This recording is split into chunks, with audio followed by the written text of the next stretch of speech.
I started to lose my vision when I was around 8. I remember going outside at night and I couldn't really see the stars. Now I'm completely blind.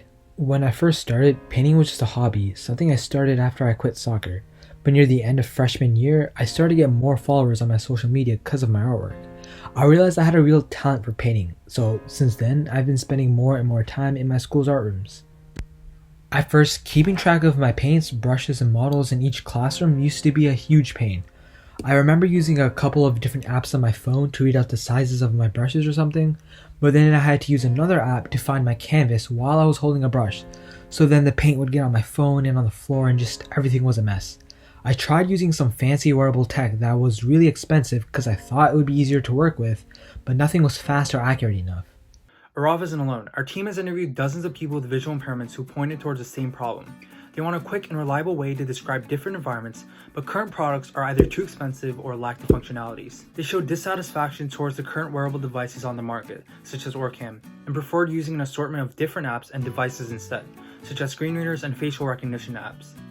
Orcam, which can be attached to one's glasses and supposedly describe what the user is facing, cost a minimum of $2,000, but many users expressed that it gave unreliable results and they had to stay still for the device to be effective.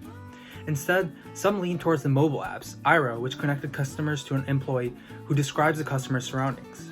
However, not only does this pose a privacy concern, it has the steep subscription of $29 a month, a price too high for many visually impaired consumers. According to an ophthalmology report from the University of Pittsburgh, citizens with visual impairments made $10,000 less annually compared to their peers without any visual disabilities. After hearing their concerns, we decided to create a better alternative. I switched to Handy because it was like having all of my phone's apps literally at my fingertips. I could be painting with one hand and then with the other hear the names of every color on my palette just by pressing a button. If I had to get something from the shelves, I could just say, hey, search for the acrylics. Then I'd hear a voice tell me exactly where the paint was. So what exactly is Handy?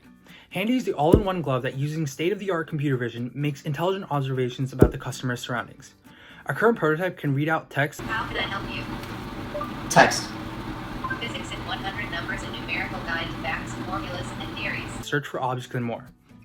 How can I help you? Scan.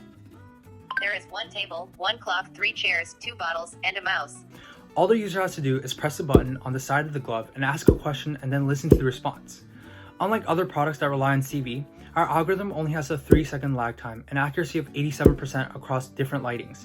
In addition, the cost to produce the device is only about $50. With Handy, we can ease the burden of individuals in one of our most resilient and independent communities. Thank you.